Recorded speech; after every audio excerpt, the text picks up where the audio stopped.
magaalaa Bishooftuu fi Dukkamitti murni bilisiginnaa fiigichaaf tiishartii bitadhaa jechuun uummata saamaa jiraachuun himame. Gabaasa qindaa'eef Jalwabii Biyyaa.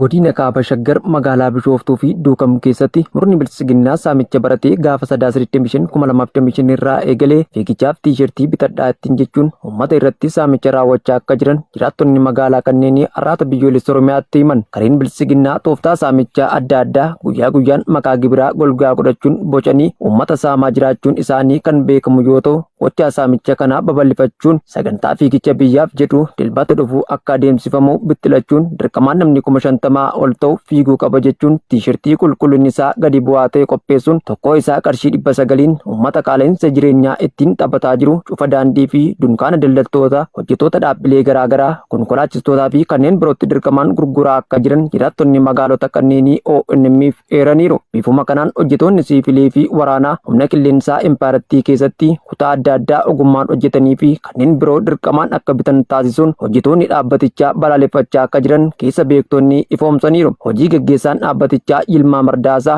dirqamaan akka bitaniif humna waraanaa kan ajajan ta'ullee sababa qaala'insa jireenyaa impaarettiin wal qabatee akkasumas qulqullinni uffatichaa gadi bu'aadha garuu gatiin isaa samii tuqe jechuun hojjettoonni waraanaa ta'an dirqamaan siivilotatti gurguraa akka jiran addeessaniiru. Bifuma wal fakkaatuun dhaabbata humna waraanaatiin hoogganamu kanneen akka industirii awutoomotiivii Bishooftuu kan konkolaataa Bishooftuu baas jedhamuu fi meeshaalee makaanikaalii dhiyeessii isaa ala galchuun walitti suphuu asseembel gochuun abbootii qabeenyaatti kan gurguranii fi oomishaalee kanneen golgaa godhatanii rasaasallee itti dabaluun oomishaa kan jiran akkasumas dhaabbata meeshaa waraanaa oomishuu Gafat Armiimenti jedhamu keessatti hojjettoonni siivilii ogummaan hojjetan fedha isaanii malee akka bitan dirqamsiifamaa jiraachuu hojjettoonni kun ifoomsaniiru.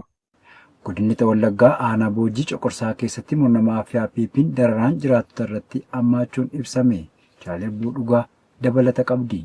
Goleewwan Oromiyaa cufa keessatti murni biltiginnaa dararaa uummata nagaa irraan ga'u jabeessee itti fufee kan jiru yoo ta'u, haaluma kanaan yeroo ammaas godina lixa Wallaggaa aanaa Boojii Coqorsaa magaalaa Coqorsaa keessatti maqaa garaagaraan uummata hiraarsaa akka jiran jiraattonni aanichaa arraata biyyoolessa Oromiyaatti himaniiru. Tibba darbe waraanni bilisummaa Oromoo lukkeelee diinaa aanicha keessa sochootu irratti tarkaanfii barsiisaa ta'e fudhachuun adabuu hordofee isintu waraana bilisummaa Oromoof eeruu laata nyaatas lagatti geessaa fi turtan jechuun uummata nagaa dararaa akka jiran jiraattonni himuun dararaa aanaa kana keessatti waraana gabroonfataa kanaan taasifamaa jiru salphaa miti jechuudhaan jiraattonni dabaluun dubbatu. Afaan qawweetti dhimma ba'uun naasuu tokko malee dhiiga ilmaan Oromoo qulqulluu yakkarraa walaba ta'anii dhangalaasuun ol adeemtota kichuutti muruu kan bartee taasifate sirni bututaan biltiginnaa gochoota gara jabinaan guutamaniin uummaticha hidhuun dararuu fi maqaalee adda addaan doorsisuu gariin ammoo jumulaan dirqama isaan hin ilaallanne gara adda waraana impaarettiitti erguun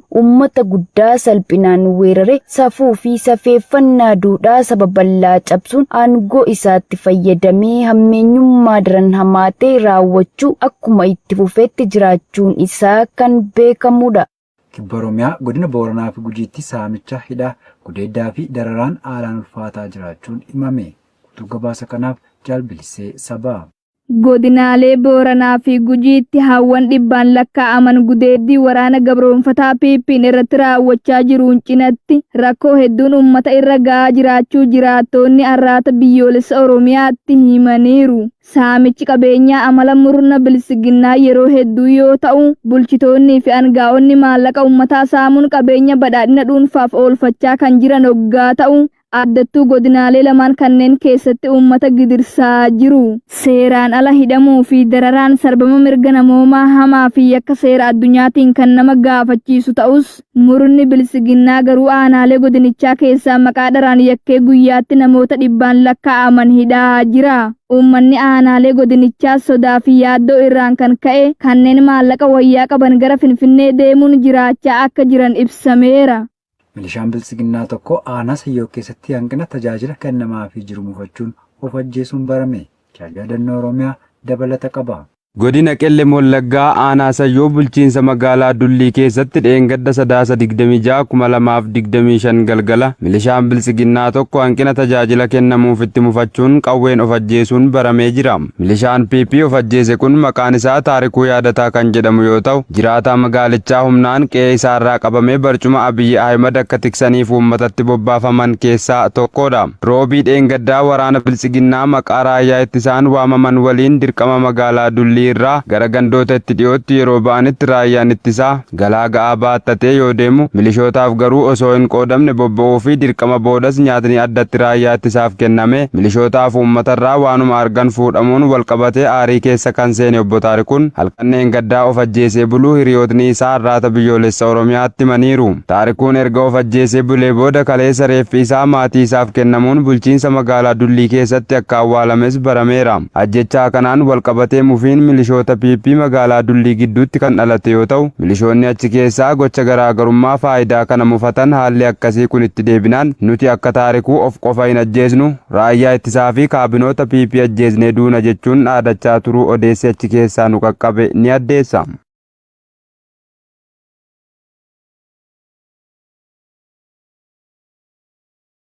Trump US yeroo dhiyootti daldala qoricha sammuu namaa adoochuu Venezuelaa irraa dhufu lafoon akka dhaabduu ibsan. Gabaasa dabalataaf Jaalsabaafan Waggaarii.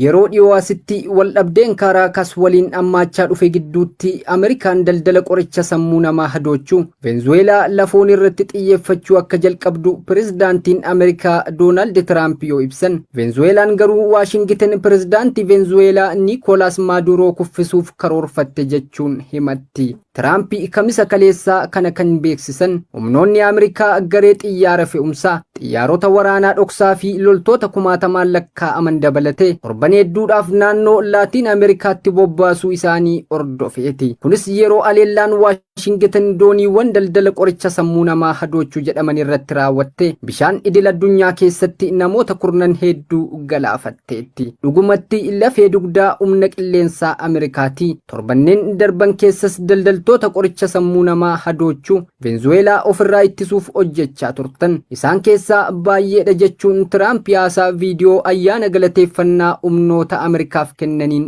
dubbataniiru. Dhugaadha kanaa booda galaanaan kan seenan baay'ee miti jedhan Tiraamp. Namoonni galaanaan geessuu hin barbaadan lafoon illee isaan dhaabuu jalqabna. Lafti salphaadha garuu sun baay'ee yeroo dhiyootti eegaluuf jira. Isaan akeekkachiifneerra biyya keenyatti summii herguu dhiisa. Nutis waan baay'ee hojjechaa jirra. Dhaabuutti jirra gara dhibbentaa 85 galaanaan dhaabbatee jira jechuun pirezidaantiin Ameerikaa dabaluun ibsaniiru. Waraanni Ameerikaa erga baatii fulbaanaa jalqabee aleellaa 20 ol dooniiwwan galaanaa Kaaribiyaanii fi galaana Paasifiik irratti raawwateen yoo xiqqaate namoota 83 galaafateera. Qondaaltonni Kaaraakas akka jedhanitti Ameerikaan daldala qoricha sammuu namaa adoochuu akka fakkeessaatti fayyadamuun Maaduroo kuffisuuf tarkaanfii waraanaa fudhattee Venezuelaa keessatti jijjiirama sirnaa raawwachuu feeti. Maaduroon kamisa kaleessaa haasawwa taasisaniin lammiileen Venezuelaa torban hedduudhaaf Ameerikaan doorsisa ishee mudatus akka hin sodaanne dubbataniiru jechuun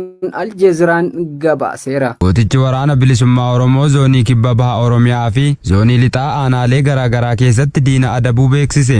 Irree fi gaachanni uummata bal'aa waraanni bilisummaa Oromoo roorroo abbaa irreef gonkumaa kan gad hin jenne qaqqaaliiwwan ilmaan sabichaa kanneen aantummaa biyya isaaniif jecha lubbuu duuf deebii hin qabne kennuun falmatti jiraniin Oromiyaaf abdii fi egeree lalisaa ta'uun lola jabaa humnoota weerartuu bilisiginnaa irratti taasisaa jiru cimsuun gaafa sadaasa 26/2025 godina Iluu Abbaa Booraa aanaa Mattuutti lukkeelee sirnichaa haleeluun du'aa fi madoon adabuun meeshaalee waraanaas irraa hiikkatee jira. Bifuma kanaanis ganda Boorrii jedhamutti galgala itti seenuun loltoota sirnichaa poolisoota idilee milishootaa fi raayyaa ittisa impaayeratti hedduu du'aa fi madoon adabuun bulchiinsa godinichaa magaalaa Mattuutti yaaddoo guddaa uumuun halkaniin magaalichatti raafama hamaa taasisuun cinatti reeffii fi madoon danuun watwaataa magaalichatti galuu jiraattonni arraata biyyoolessa Oromiyaaf addeessaniiru. Gama meeshaatiin qawwee AKM 10 rasaasa bireenii saanduqa 2 irraa dhuunfachuun galii mooraa qabsoo bilisummaa Oromoof oolcheera. Leenconni farra waanjoo impaayiraalizimii walqixxummaa lammiileef falman waraanni bilisummaa Oromoo tarkaanfii ilaalessaa mooraa cubbuu fi lafee ilmaan Oromoo cabsuuf ijaarame diiguuf boqonnaa tokko malee ijibbaata irra jiran ittuma fufuun kaleessa sadaasa 27 2025 godina lixa Wallaggaa aanaa Qilxukaarraa ganda Guyyoo Sacciitti diina adabuun injifannoo boonsaa galmeessee jira. Mooraa waraana gandichaa keessa loltoonni buufattee jirtu sodaa waraana bilisummaa Oromoof jecha bosona buluun ganamaan kan deebitu waggaa ta'u gootichi waraana bilisummaa Oromoo moorichatti seenee weerara taasiseen loltoota bilisiginnaa keessaa dhabuun battalatti humnoota milishaa daandii gurraacharra deemaa turte du'aan adabuun gariin ammoo gugsee ari'uun baaseera. Ciccitoonni kaayyoo haqaa waraanni bilisummaa Oromoo zooniilee waraanaa maratti tarkaanfii lukkeelee bilisiginnaa irratti fudhatu jabeessee ittuma fufuun zoonii kibba baha Oromiyaa godina Arsii bahaa aanaa Muunessaa ganda Daamuu Dhimbiibbaa iddoo addaa Samiiraa jedhamu keessattis loltoota aangoo nam-tokkee tiksuuf jecha yeroo dheeraaf daandii guddaa Arsii lixaa fi bahaa walitti fidu irratti moonaa ijaarrachuun hawaasa iraarsaa turte gaafa sadaasa 26 2025 moonaa isheetti seenee haleeluun hedduu du'aa fi madoon adabee injifannoo boonsaa galmeessee jira. Gootichi tarkaanfii irree gootummaa isaa diina irratti agarsiisu jabeessuun yeroodhuma wal fakkaataatti godina Arsii lixaa aanaa Heeban Arsii ganda Sanbarroo Rogichaa iddoo addaa Hubantii jedhamu keessattis loltoota impaayiratti maqaa sakattaa waraana bilisummaa Oromoo jedhuun magaalaa Meexxii irraa bobba'uun naannawaa magaalattiitti hawaasa iraarsaa turte haleeluun of booda deebisee mana amantaatti galchuun sababa kabaja mana amantichaaf jecha dhiisee biraa deebi'uu ajajaan waboo bakkichaa ifoomseera. Tarkaanfii jajjabeen tiksitoota barcuma koloneel Abiyyi Ahimad irratti fudhatu jabaatee itti fufa. Injifannoon uummata Oromoo.